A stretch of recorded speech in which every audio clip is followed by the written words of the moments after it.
So I just got back from the theater and watched the new Disney movie Wish. And this Disney fan has some thoughts. Overall, this movie was perfect. There's so many people that have been hating on this movie here recently, and I really just don't understand it. Especially if you're a Disney fan. Like, did you watch the movie? Overall, like, I literally enjoyed the animation style so much. I've seen some comments online of people hating that they did the 2D, 3D, combination to to celebrate 100 years of Disney and having those 2D animations and those 3D animations meet. And it looked amazing the whole time. Yes, there was some dull parts, but come on, guys. Because there's so many movies nowadays that I think is absolutely amazing. And then people I see online will be hating on it for this reason or this reason. It's like, bro, that's one thing. Like, move on with your life. So this movie was Disney's movie to celebrate 100 years of animation. And let me just preface this by saying that's a long time. And that is incredible that a company has been as successful as they have been for over 100 years. I don't care if you hate Disney. I don't care if you hate what Disney's putting out recently. I don't care if you don't agree with what Disney does. You have to agree at the end of the day that they have literally made a company so successful that has entertained us for years.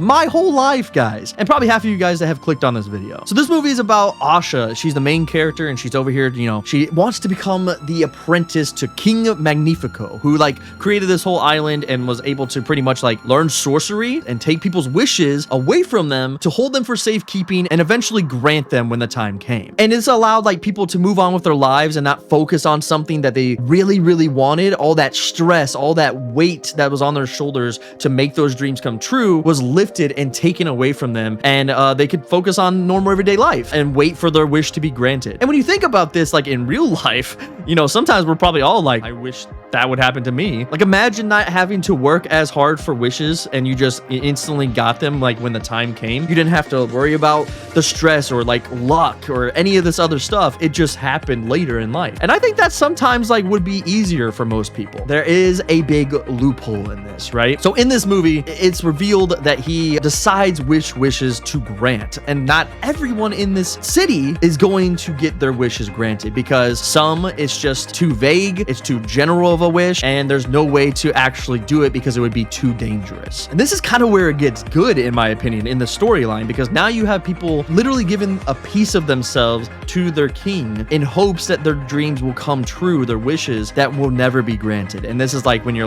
oh gosh, we got our big Disney baddie. Without spoiling anything, this is one of my favorite Disney villains of all time. He has the connection back to old Disney villains with the green standing out as that dark sorcery power like Maleficent back in the day. And I think that's absolutely amazing. And the way Chris Pine brings King Magnifico to life, bro, I want to see this man at the parks. I want him to be at Disney World, Disneyland, wherever. We need him in the parks. I'm just saying. But no, seriously, I literally love this character so much. And I actually seen a post on Twitter where someone had seen the movie and they were like, bro, if you're a Kingdom Hearts fan, which I am, one of the best games of all time, if I do say so myself, they were saying he would be one of the best villains to fight because you do fight Disney villains in that game. And I could see it because of how the movie works without, again, spoiling anything. He could get more powerful and powerful as you're fighting him and be able to heal himself. I need this character in a Kingdom Hearts game. That's all I'm gonna say. And of course, we got Asha's friends who are amazing. I mean, Evan Peters plays one of the characters, which I didn't even know. I had to look up the cast while sitting there because I was I know some of these guys. There's so many Easter eggs in this movie as well, going down from past Disney movies to even incorporating little tiny details in costuming and how people act, and even right in your face, King Magnifico will actually announce a storyline from another Disney movie and talk about their wishes. It's one of the coolest things I've ever seen in a Disney animation, and a perfect way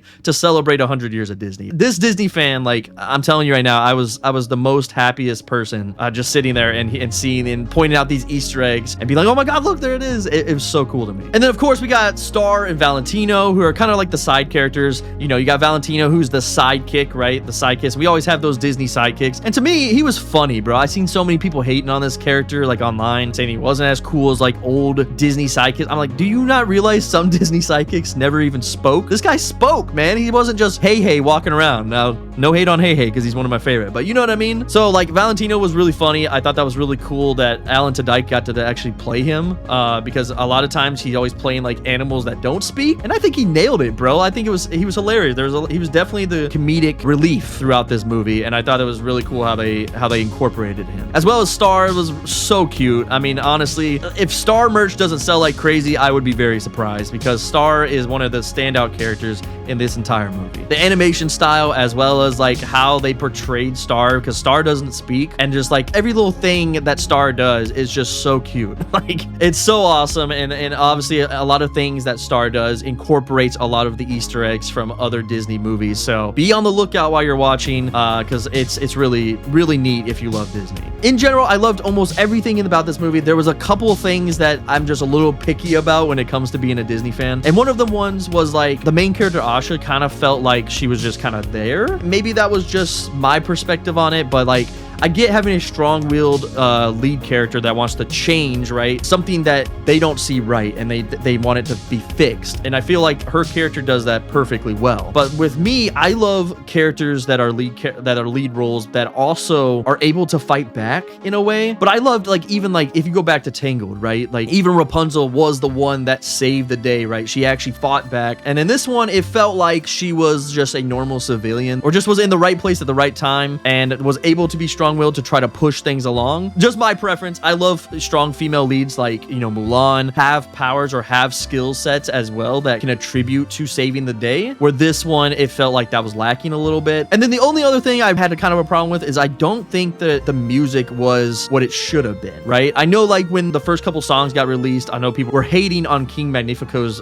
villain song, and I do kind of agree, because like the lyrics itself is great. I think like the music they decided to put behind it just didn't really fit. I mean, we come from an era, guys, like we grew up in the 90s, right? We come from an era where like it was the golden age of Disney animation, and you have all this, you know, amazing music like Be Prepared from Scar, or even like recent nowadays where you have Dr. Facilier's, you know, amazing Friends from the Other Side, right? Like you have these like really good villain songs, and they have this classic villain feel, if you get what I'm trying to say, where this one felt like he was kind of like a big crybaby. I mean, you guys can tell me when you watch it, but for me, it was more of like, I wish it was a different pacing. I wish there was a different type of tempo, I guess, and like the way he spoke. There was a lot of times where you got the classic Disney, you know, laugh, or like the switch like of 180 from like being nice to evil was amazing. I do agree, like those were perfectly executed by Chris Pine. However, I do wish his song was a little bit better. Honestly, there was a couple of songs that I remember that were decent. Some of them do get stuck in your head, but I think a lot of these, it's not like Encanto, right? Like Encanto was the last like musical they did, and if you guys remember, Encanto was majorly successful when it hit Disney Plus,